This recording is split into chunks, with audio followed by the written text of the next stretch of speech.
Welcome, LA Progressive readers and friends. Today, Dick and I will sit down and have a chat with Richard Wolff, who is a professor of economics emeritus at University of Massachusetts Amherst, where he taught from 1973 to 2008, and he's currently a visiting professor in the graduate program in international affairs at the New School University. And he's got a very long resume, so I'm not going to spend a whole lot of time on his resume because he's just got so many important things to share with us. Rick, welcome to Chatting with Dick and Sharon. Well, Dick and Sharon, I've known you for quite a long time. I've worked with you. It is a pleasure to do this with you. And I just want you to know how many of us far from Los Angeles appreciate all that you have done and that you continue to do. So I consider it an honor that you invited me, and I'm eager to have the conversation. Awesome. Thank you. Thanks so much, Rick. We're thrilled that you want to participate. So, Dick, do you want to go ahead and start off? Well, so we're focusing on, you talk about the business cycle shock absorber to prevent large numbers of working class people from getting fed up with capitalism. Could you tell us what that system entails? Yes, it begins with a recognition that you would think more people would have under their belt, and that is that capitalism as a system for the 300 or 400 years that it has been around in its modern form. You know, it started in England and spread to Europe and North America, Japan, and now it's basically the system around the world. And you would have thought that people would have recognized and faced, more honestly than they have, that it's a highly unstable system. The National Bureau of Economic Research, a well-reputed and neutral politically research institute that is used by all economists around the world, and particularly in the United States, has as one of its activities counting the years between economic downturns. In other words, doing a kind of timeline of when we've had them, how long they've lasted, how deeply they've cut. And they've come up with a rule of thumb that capitalism has an economic downturn on average every 4 to 7 years, wherever capitalism settles in as the economic system. When I teach this to the students, after they kind of understand it, I reach a point where I make a joke, and I want to make it now in the hopes that you enjoy it too. Here's how it goes. If you lived with a roommate as unstable as capitalism, you would have moved out long ago. Why? Because if it happens every 4 to 7 years, it's going to punctuate your lifetime over and over again. And let's remember what an economic downturn means. Suddenly, and I'm talking in a matter of weeks or at most months, huge numbers of people are fired from their jobs. They lose the job, they lose the income, they lose the contact with their fellow workers, they lose the relationship with their employer. They don't know how long they will be out of work. They don't know what's going to happen to the little bit of savings, if they have any, that they're going to have to spend. I mean, the uncertainty is almost worse than the suffering of being unemployed. And businesses crunch down, cut back, go out of business into bankruptcy. It's a terrible time. And every 4 to 7 years, this catastrophe comes down on a capitalist society. Now, the actual crashes are different. Each one has its unique features. For example, we've had 3 so far in this new century. The so-called dot-com crash in 2000, the subprime mortgage crash in 2008 and 9, and what we have come to call the COVID crash in 2020 and 2021. Notice, by the way, roughly 20 years, roughly 3 crashes, right on schedule every 4 to 7 years. So here we are with this, and we give them a different name. And that's a silly process, because what it's really doing is trying to suggest that the crash is about something unique, like the dot-com soaring prices in the stock market, or the mortgage fiascos of 2008 or 9, or now the colossal failure of the public health system in this country. But of course, it isn't those particular things. It's a feature of capitalism that has never been overcome. Everything has been tried. Every government has tried everything it can think of. And the reason is not noble. It's because politicians are terrified of being in charge of an economy when it has one of those crashes, because it'll be blamed on them. Even if it isn't their fault, in the sense it's built in to the system, they will get the blame. Opposing politicians will use it as an opportunity to beat up on whoever's in power. That's why we see it that way. You know, when Trump was in, the Democrats said he was messing everything up. As soon as Biden is in, Trump is telling us Biden is messing everything up. It goes back forever because it's an easy, cheap shot for the politicians to do. But here is the crucial issue that article that I once wrote and that I give talks about tries to make. This instability of capitalism stands as an enormous threat to every working person in a capitalist system. Because if you really allowed it just to play out, since you can't stop it, we have never been able to stop it. That's why we're in one now. And everybody in Wall Street predicts we're going to have a worse one before 2023 and 2024 are over. Everybody who has to live has to calculate, and all the businesses are doing that now. Oh my God, if we don't have this, I'll have to cut back here. I mean, it's a horrible reality that capitalism has failed to overcome. But now back to the threat.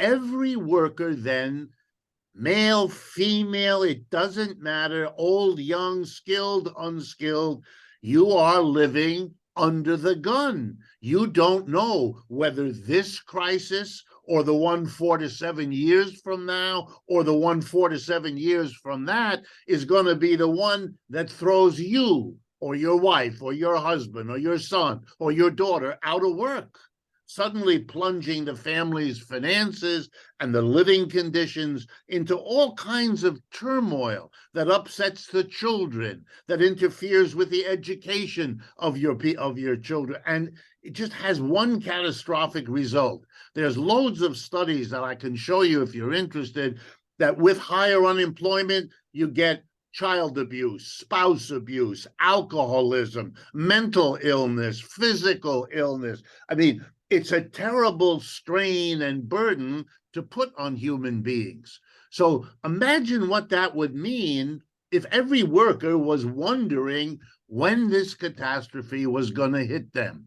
Try to imagine, how could you ever dare to put down a down payment for a house requiring you to make a monthly mortgage payment if at any moment in the future, mortgages usually last 15, 20, 30 years, you're talking several crashes are going to happen. And if one of them messes you up, you won't be able to make those monthly mortgage payments, and they're going to kick you out of your house or come and repossess your television, or all the things we know happen to people whose earnings are interrupted for periods of months or often years.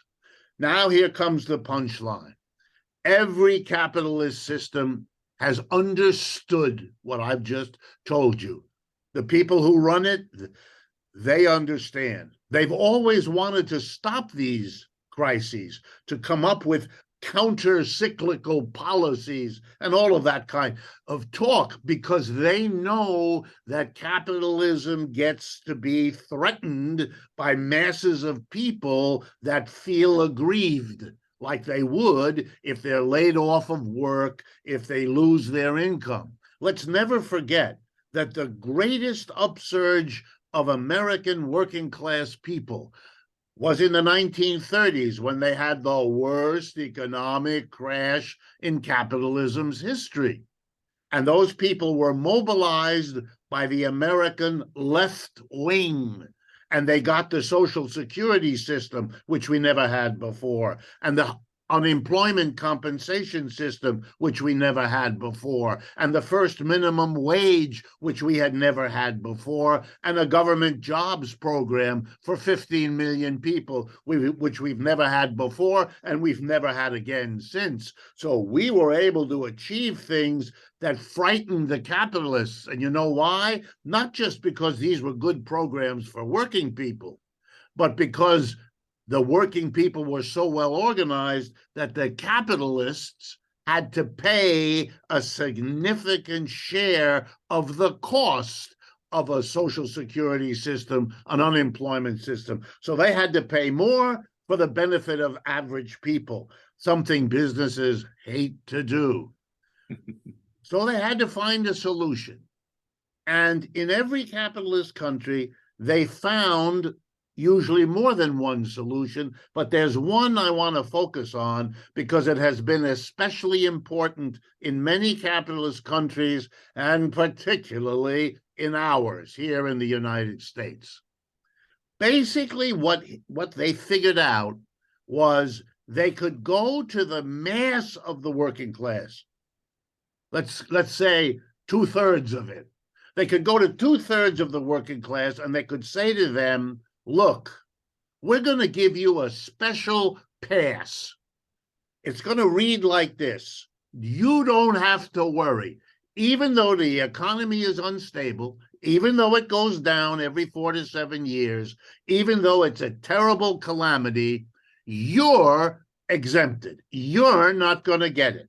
It's as if we gave them, a vaccine that said, unemployment and downturns will happen to people without this vaccine, but you're in the special group that gets the shot in the arm. You'll be okay. In France, this is arranged as follows. French workers are told, if you're a French citizen, if you were born here, blah, blah, blah, you're basically not going to get unemployed until things get really bad. For the average downturn, here's what we're going to do. We're going to say to about a quarter of our workers who are immigrants, typically if you're in France, from North Africa, from either the Arab parts of Africa or the black parts of Africa, or usually a mixture of both. When we have jobs, you can come into France. We want you to. We'll put you to work. We'll pay you. When the downturn comes, a very interesting thing happens. Those people are told, oh, you're not a French citizen. You have to go back to wherever it is you came from. Algeria, Libya, Tunisia, Morocco, or Chad, Cameroon, wherever these folks came from. They go home. When they're back home, they, of course, don't have a job. They go on the welfare system of whatever country they came from. Maybe, if they're lucky, get a job there and wait for the crash to be over and the economy in France to go up again, and then they come back. They're like an accordion, opening and closing. Germany has done the same, but with a different group of people. Typically, the most important group, Turkish people, who have for decades left Turkey and gone to Germany and back and forth and so on. All right. Here in the United States, we've also done that. We've done that with people like Puerto Ricans. We've done that with people like Mexicans and Central Americans. But we haven't done it as dramatically as Europe, because we had another group, and that group were African Americans. And so the deal that was done in this country, and it's as obvious as you could want it to be once you understand it, is that white people were told, you get a pass. The downturn has to be really bad before we get to you. That may happen. And for example, in 2020, it did happen. Back in 2008 and 9, it did happen. Significant numbers of white people did lose their jobs, did lose their homes. But the first group to take it on the chin, the first group to feel the full weight of an economic downturn has been the African American community. It was as if slavery wasn't suffering enough, that even after slavery was over, the African American freed slaves were put in this special economic category, the beauty of which was no declaration was made. You weren't given a piece of paper to carry in your wallet. A little mark wasn't put on your forehead, because you had the skin color, and it became the code with which you became, as African-American musicians and poets have told us for decades, the last hired and the first fired, the ones brought in at the end of an upswing and the first ones to be let go when the economy turns down. And of course, what that means is that white people could be persuaded, as has happened, that the reason they keep their job has something to do with the fact that they are white, or that they have education, or that they have skill, or that they fill in the blank. Anything but the truth of the matter. And the African community, instead of suffering along with white people the horrible risk of every 4 to 7 years, maybe, well, the maybe was taken away, because for huge numbers of them, they were the absorber. I call them the shock absorber. Every time the capitalist system goes down, the African American community is badly affected. You can see it right away. The unemployment rate zooms up faster and further than in the white community. The number of people missing out on their mortgage payments, greater among the black than the white. And what that does is shake up the financial security of the black community. You can't save any money because periodically you're bailing out whichever member of your family lost their job in the latest downturn.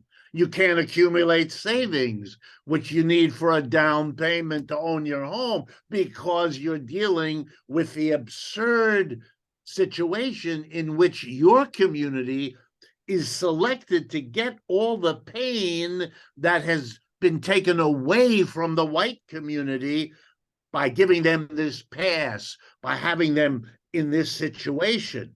So there's no mystery that over decades, over the last 50, 100, 150 years, the African American community has less home ownership, less savings in the bank, lower wealth. All those indexes, which are used by racists to suggest it has something to do with your skin color, has very little to do with your skin color, as you can see from white and black people in many other parts of the world who don't display anything like this. What you're seeing is the way this capitalism handled its instability.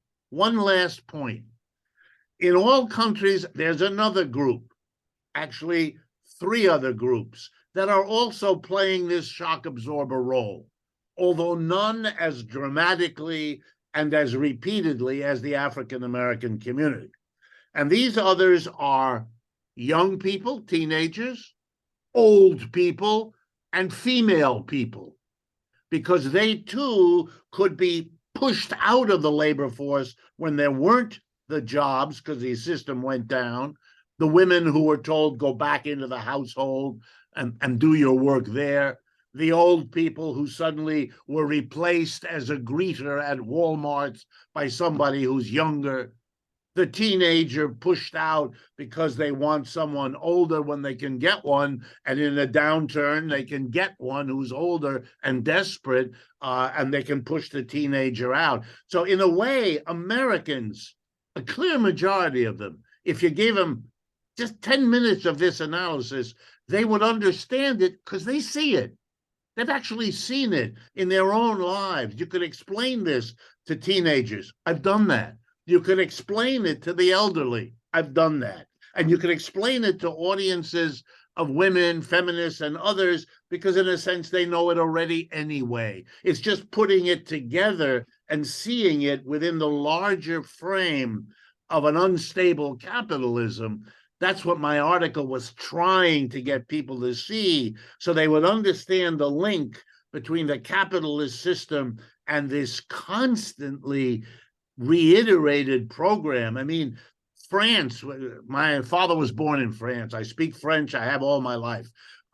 France is torn apart by this barriers between the French people and the Arab-speaking and the African-based, South African-based population. The Germans have a terrible time with the Arabic and Turkish populations. The Swedes have a problem with the parts of Africa that people left to go to Sweden. I mean, literally every European country then not only abuses these immigrants in the way I've told you, but then when the unemployment becomes bad enough to affect large numbers of the white people there, you have right-wing politicians who turn the upset of the whites against the immigrants rather than the system that creates this absurd relationship among people.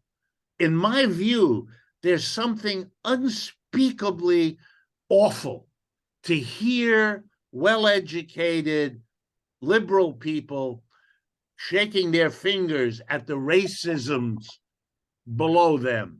Those racisms are there because of the system you're supporting. How dare you blame the victim? You know, it's like the people who used to say that an out-of-control man who attacks a woman is to be explained by the tightness of her clothing. You know, you got your head screwed on wrong. She has every right to wear whatever clothing pleases her. You got the problem. She doesn't have a problem. It's your problem. It's the same thing.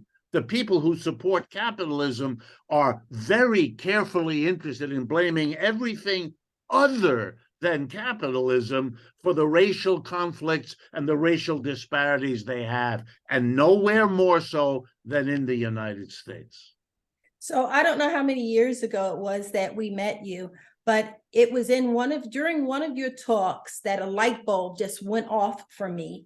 And I came to the certainty that capitalism is incompatible with democracy. The two cannot coexist. Now, you've just characterized a situation with the buffers, and I happen to belong to three of those categories. Oh my, Black, female, and elderly. And of course, what you've described, I have experienced for my entire life. I wasn't always able to put words to what I was experiencing. You helped me to put words to what I was experiencing, but also the late, great Lonnie Guinier co-wrote a book with Gerald Torres called The Miner's Canary: Enlisting Race, Resisting Power, and Transforming Democracy. And what they contend is, like the canaries that alerted miners to a poisonous atmosphere, issues of race point to underlying problems in society that ultimately affect everyone, not just racial and ethnic minorities. And sort of like what you're saying, if you pay attention to what is happening to the three categories of people, if you pay attention, you will have an opportunity to address those issues before they impact the whole of society. For example, the foreclosure crisis in 2008, how it was already hitting the Black community way before it hit everyone else, or the failing public schools, or the issues that we have with our healthcare system. So you mentioned how the capitalists, they're trying to always figure out ways to prevent us from getting so close to this tipping point, which I think we are seriously, dangerously close to a tipping point in the United States, where we have people like Marjorie Taylor Greene, who recently, and has for a while, but recently, with the Republicans taking over, she's been put in some key committee positions, and she is really raging this culture war. Can you talk to us about how this culture war is simply a racket that helps the ultra rich to distract us? Yeah, I think the key word there, Sharon, is that last word, distract. You know, if people are upset, which they are, I was born in Ohio. I've lived in, my entire life. I've worked my entire life here in the United States. I am amazed when I say to you that in the last 2 or 3 years, in my interactions with other economists like myself, people on the right, people on the left, people in the middle, and because I went to all the right schools here in the United States, I know all those people. They know me. People are laughing because I recently let slip, and it wasn't my intent, that one of my classmates at Yale University, where I got my PhD, was a young woman. There weren't very many women. It was overwhelmingly a male economics. Women didn't go into economics back then. But so I remembered her, of course, and her name is Janet Yellen. She's my classmate. And I know what she knows because we were in the same class, lectured to by the same professor, assigned the same books and taking the same exams. I mean, I really do know what she knows because we were literally students together. And yet I have to observe her saying things which, we're not personal friends, so I don't know what has happened to her in all the years since we were students. But she's either forgotten what she learned, which I don't believe, she's a smart woman, or she's changed her mind, that could be, or the worst of it is she's just reading a script and she knows better. She really does. Marjorie Taylor Greene, in contrast, doesn't know better. That's clear, and I'm sure that's not her fault. I mean, or at least a good bit of it is not her fault. She is doing what right-wing politicians instinctively do. So she does what Lindsey Graham does. She does what Ron Paul does. She does what Kevin McCarthy does. They have a mantra that has worked for them. They have a political party, the Republicans, whose major role has been for decades to cut taxes on corporations and the rich. That's what they've mainly done. The most important piece of legislation economically in the United States was the tax cut passed in December of 2017 under the presidency of Donald Trump. The Democrats have done comparable things. When they get into power, they usually nickel and dime around the edges. They don't repeal what was done. They don't have the strength. They're not willing to offend their rich donors. That's why Biden has not undone anything like the bulk of what happened in 2017. But if you're a political party slavishly serving the richest people in the society, you have got to distract the mass of people, because the mass of people won't vote for you. The mass of people are not going to vote for the Republican Party because it goes around saying, hey, we gave a tremendous tax cut to corporations and the rich, because everybody who understands, which way is up will understand what that means. So they've got to come up with the other issues. They've got to find a group of issues that they can reach people with. So they will go to the Christian fundamentalist and say, we will be supportive of, you want there to be prayer in the public school, we'll do it. You want to forget about the separation of church and state, we'll go for that. You want everybody to have 12 rifles on the back of the window of their little pickup truck, we'll give you that too. Here we come. If you get really upset that the tiny number of transgendered people in our society want to choose the toilet in which they do their toilet business, okay, we'll take that seriously. We're going to put together a group of people who we can talk to so they'll vote for the party that cuts taxes of the rich because they're so excited that we're going to get Mark Twain's books out of the local school library. I mean, all right. And by the way, the Democrats they're busy getting the same donors, taking care of the same people, but they have they go to white people who are working class and say, we're the party of workers. And they go to African Americans and we're the party for you. And they go to women, particularly single women, and we're the party for you. They pander to a different group from the Republicans, but they're all doing the business of the people at the top. And the way you know it is, if you ask a leader, are you pro-capitalist of the Republicans, they will say with enthusiasm, yes. And if you ask, as a young man did, if you caught that on TV a few years ago, if you ask Nancy Pelosi what she feels about capitalism, she'll raise her fist and with the exact same enthusiasm tell you she's for that. We make criticism of countries with one political party. We have one political party. It has two wings who are engaged in bringing voters to support the rich. They just have a different group of voters. Each of them is collecting for the donor class to smile. That's why I live in Manhattan. I am talking to you from Manhattan. I know half a dozen of the biggest bankers in the world.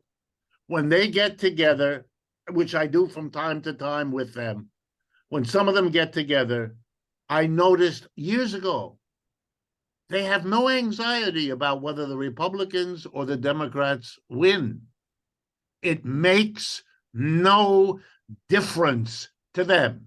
They know if they pick up the phone, and they want to talk to a senator or a congressperson or a vice president or a president, the minute the operator says, this is a call from such and such a bank, the call goes through, and the person on the other end is delightfully welcoming the honor of being called in that way. I think Americans have to understand all that Marjorie Taylor Greene is doing is playing out the script. They put her in that position because they know there's a certain set of communities like the one that elects her there from Georgia, that want to hear that kind of stuff. And so her job is to go out there, tell them what they want to hear so that they'll vote for the Republicans, who will then screw those people to the wall. But they won't care because they expect that. And you know something? They're right. No matter who gets elected in this country between those two parties, what it's going to do to those people in rural Georgia isn't all that different. If it were, you'd get a different reaction. Now, I don't want people to be left, when I say these things, with the notion that change cannot happen here. It can. I think, Sharon, that you are very much correct, that we are on the edge in this country. People feel it. But I want to give you two examples, three, in fact, of where the edge has been crossed. Number one is France. Number two is Germany. And number three is Greece. In every one of those countries, hundreds of thousands, and in the case of France, millions of people are going into the streets as I'm speaking to you. There is a nationwide strike in Germany today. Railways, airplanes, nothing is moving. Those people are serious. They're way beyond voting for Jack or Mary. They are in the streets and saying, you're not going to get to your job. You're not going to get the delivery of the inputs to your factory. You're not going to get the computer you need to run your business because the trains and the trucks and nothing moving, Jack, until we get and what they're, by the way, what are they protesting? Inflation. They're hurting when they go to the supermarket, just like Americans. They're hurting by the rising interest rates in their country, just like Americans. In France, we have a president, Mr. Macron, referred to by his people now as Mr. Macaroon, because they hate him. They don't just not like him, they hate him. It's really important that you understand this. Why? Because he decided that the finances of France, which are something run by a tiny elite in Paris, all of whom are graduates from the same two universities, which I know because I've taught in one of them, and I know I speak French, I read French, I've taught in France, etc., etc. These folks made a budget. It didn't work real well, so they have to fix it. They came up with a plan. Only elite rich people could come up with this plan.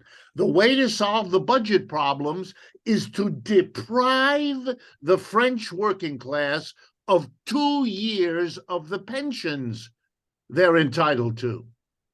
In France, you know, it's a civilized country, so it's hard for Americans to get this.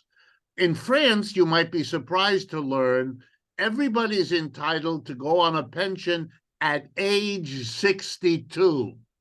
The working class fought for that and won it with strikes and demonstration, paid a big price and won that. Just like this other law, which I mentioned because I want you to let the American people know. In France, the law says once you graduate from high school and you enter the labor force, your employer, whoever it is, must give you no less than 5 weeks of paid vacation, or else he is in violation of the law. This doesn't depend on whether you have a union or not. It doesn't depend on the contract you have with your employer. It's the law, right? Americans go through a lifetime of work, don't get 5 weeks paid vacation. Millions. So next time an American in your presence tells you, they're the greatest country in the world, it isn't. And it hasn't been for a long time. Well, Mr. Macron took away two years of pension. 2 years. When he couldn't get that through the parliament in France 3 weeks ago. Even though his party is the largest party in the party, even members of his own party weren't ready to do that because they knew their constituents would vote them out in 10 minutes. So he decided to go around the parliament, use an obscure law, and push it through without a vote. All that did was double the number of people who went into the streets against him. France may not survive as we know it, because right now, the next nationwide demonstration, there are, just to give you a flavor, there are 8, count them, 8 union federations in France. You know, we have one, basically, the AFL-CIO. They have 8. All 8 who couldn't unite on anything are united in this fight. And so all the unions are leading, and now all the other social movements are kind of falling in behind the union leadership, and Mr. Macron has an entire country. The polls, including by Gallup, an American company, the polls in France show roughly 66%, 2/3 of the people support the strikers, even after the government has done everything it can to foreground violence. There are a few people who throw rocks. Then there are a few people who set garbage cans on fire. Over 1 million people have demonstrated, and they've arrested maybe 200. So normally speaking, that's a lower rate of arrest than you normally get at Yankee Stadium for a game. I mean, it's childish. But even though he does that, all it's doing is turning against him. Now, last example, Greece. A few weeks ago, about the time of the railroad disaster in East Palestine, Ohio, there was a much worse train wreck in Greece. 58 people were killed, many of them students, either coming home from a holiday or going on their school holiday. And the Greek government, which had recently privatized the rail system, so it wasn't public anymore, it was given over to a private company. The private company didn't take care of the safety, just like Norfolk and Southern didn't do in Ohio, and now there were all these dead. And the people said there has to be an accounting.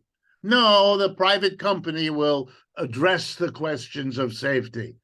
Oh, no, they won't, said the Greek people. We will. And there's nothing happening in Greece. They have hundreds of thousands of people in Athens, in Piraeus, in Saloniki in the north. The Greek people have found what the French people found and what the Germans. Now, let me assure you, as has often happened, what happens in Europe happens here. It happens later, it takes a longer time, and it's more moderate, which is no compliment to any of it, but it's going to happen here too.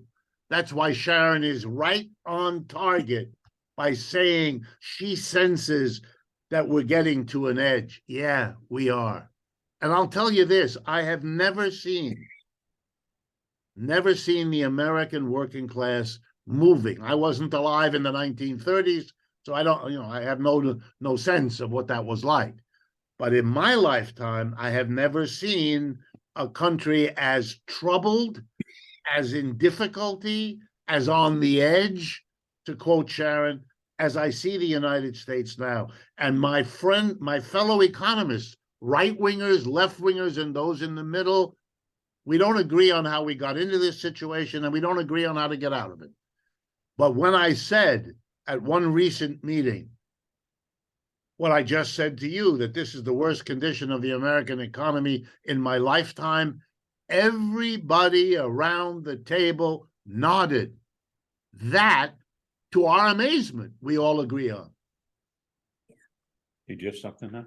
Yeah. Okay. So as we close, I want you to talk a little bit about democracy at work, the work that you're doing, how people can find it, and then we'll wrap it up. But your work it's just unbelievable to me that you have gotten so many followers and people are listening. When you consider, the first few decades of your life, how, you were sort of an obscure professor. Right. Absolutely. Sure, I'll be glad to. I want to pick up from something else that you said, Sharon, because you used a phrase, I don't remember your exact words, but it was, I don't know, 10, 15 minutes ago, about it being capitalism being incompatible with democracy. I want to use my closing minutes to talk a moment about that. Democracy, if it means anything, means that if you are affected by a decision, then you are entitled as a human being to participate in that decision. So in other words, the mayor of our town has power to affect our lives, where the garbage truck goes or what's happening in the public schools or whatever else a mayor does. And so we have the right to vote for mayors because we have the right to participate in the decisions, and the way we do it in this system is voting for or against the mayor who actually makes a decision. So there's some accountability. The mayor is accountable to us, and ditto the congressperson or the senator or the president or the governor and all of the rest. All right. Now let's move into the capitalist economy. Most of us go to work 5 days a week, 8 to 5 or whatever the hours are. The minute we cross the threshold into our office, factory, or store, we are in an undemocratic place. There is no refutation of this. The CEO or his designated underling tells us where to go, what to do, where to sit, what equipment to use, what raw materials to work up, how to work, even tells us when we can take a break to go pee or have our lunch or, right? And then if he doesn't like what we are doing for whatever reason, he can fire us. Only 6% of private sector employees are in a union. So the other 94% are not protected by a union and can pretty easily be deprived of their job. Are these people accountable to us? Not at all. Workers do not elect the CEO. He can do whatever he is a dictator. And that's why people are afraid of him. And that's why everybody learns what the pecking order is, where you work, so you don't make a mistake. That's why in every hospital, one group of workers wears a yellow scrub suit and another one a green one, another one a blue one, because we shouldn't make a mistake who gives us orders and who we can give orders to. All right? So capitalism is not a democratic system. If you want a democracy, here's what you'd have to do. The workplace would have to be a one person, one vote situation. You know, like the community where you live. You get to go into the machine and you get one vote, just like your neighbor on the left and your neighbor on the right. And the job would have to work like that. We all vote and a majority decides what we produce, what technology we use, where the production happens, and what we do with the output that we all help to produce. We don't do that in the United States, except in a tiny number of places where workers have created that environment. And we call those places worker co-ops, cooperatives. Just to make it clear, they're not the hierarchical norm of capitalism. Our organization, Democracy at Work, is an organization designed to advocate for worker co-ops, to bring democracy to the workplace, where it should have been all along. Imagine then, if you understand this, what goes on in your head when President Biden or President Trump or any of the others talks to us about bringing democracy to fill in the blank, right? It's hard not to sneer. I often fail to control my sneering reflex. You can't bring what you don't have back. And I try to make that point. With Democracy at Work, we have a weekly radio and TV show. You get that out there in California because all the Pacifica stations carry it. And we make videos and we publish books now. We do a variety of things to make these points, to criticize a capitalist system which we think is no longer working for the majority of people. It works for those at the top, but not for the rest of us, and to begin to offer an alternative. You know, once upon a time, we were ruled by kings. When we went walking in the street and the king or the queen came by in a carriage, we would take our hats off. We would get down on one knee because we would have to show that we appreciate that this guy has all the power. Then at a certain point, something happened and we separated the heads of these kings from the rest of them, and they're gone, except as, you know, as house decorations, like in England, right? So they're not really there. And guess what? The kings and the people who believed in monarchy told us our societies would fall apart. You have to have somebody in charge. You have to have the king. He talks to God or whatever it is people said. You have to have it. Your civilization will fall apart. We've gotten rid of kings. Guess what? Civilization didn't fall apart. You know, I'm talking like George Carlin when he does that thing about religion. Remember, let God strike me, and there he is. No, so the kings we got rid of, but the kings played a trick on us. They changed their name, went inside the businesses, and reappeared with the name CEO. They're kings in their little domains, and they ought to have been overthrown like the other monarchy was overthrown, and by the same people and for the same reasons. Democracy in the workplace is what we advocate, and I don't believe if we had a democracy in the workplace, we wouldn't have the economic problems we have now. I'll give you just one example, then I'll stop.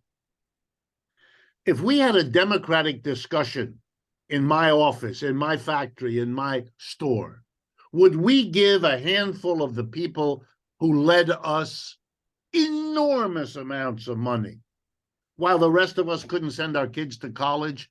It wouldn't happen. It just wouldn't happen. People wouldn't do that. We wouldn't have the inequality of income and wealth that we have in this country. Everybody who's even a little bit progressive understands that the level of inequality in our society is off the chart. Elon Musk, Bill Gates, Warren Buffett, with their tens, their hundreds of billions of that. It's obscene. It's obscene. We know it. Even they tell us that they see it. But we somehow don't seem to be able to do anything about it. Why? Because the people who sit at the top are not about to undo their very comfortable situation. We have to do it. And one very good way to do it would be to bring the democracy that everybody says they believe in into the workplace, which is where most of us spend most of our time. If you want to be democratic, the first place you should have put it is the workplace. Instead, it's still not there. And we're going to advocate for it. And I believe, and my experience already teaches me, that Americans who believe in democracy are open to this argument. They see it, they understand what it can bring, and they agree with it. True, they're frightened if you give the name socialism to it. But it's not because they don't agree with it. They still have a leftover of the Cold War that socialism is scary and bad, even though that's fading too in the United States, particularly with young people. But nonetheless, I think if you're interested in this, please go to our website. Everything we do is available there, no charge. It's very simple. Democracy at Work, all one word, democracyatwork.info. And there you'll find the weekly radio and TV show we do, the books, the videos, all of it. And we're now an operation of 12 people. So there's a lot of us working on it. It just started out with me, but it has grown. We just crossed, to give you an idea, we just crossed 300,000 YouTube subscribers to our channels. And so we've created a platform. People are excited and interested. And, in case anyone's wondering, having been a college teacher all my life, now I can speak to literally millions of people. My reaction, I am having the time of my life. How wonderful, Rick. How wonderful. Glad Thanks so much. Thank you so much for sharing that. Thank you so much for having the impact that you're having. Dick and I absolutely support democracy at work, and I support the idea that people are indoctrinated into foregoing their democratic rights just by spending most of their living time being in a dictatorship. I think we That's don't right. even really know how to operate in a democracy. So thank you for providing a solution. If I could add one final thought, please send us a link or something to whatever it is you do with this. Yes. Set it up in any way you want to make sure it gives credit to LA Progressive and all the rest, because we'll post it on our stuff, and that way it'll just maximize the people who get a chance to sit in. And I know from the reactions to that article that a lot of interest in that argument that we just went through, and so it'll be something that a lot of people will pull off and watch. Great. Well, And the next time we're in New York, we'll try to look up you and your team. yeah. Well, Absolutely, do that. We'll be glad to host you in any way we can. well, thank you so much, Professor Rick Wolff. Have a My wonderful pleasure. day, and we hope to see you again soon. I hope so, and I expect so. All Take right. care.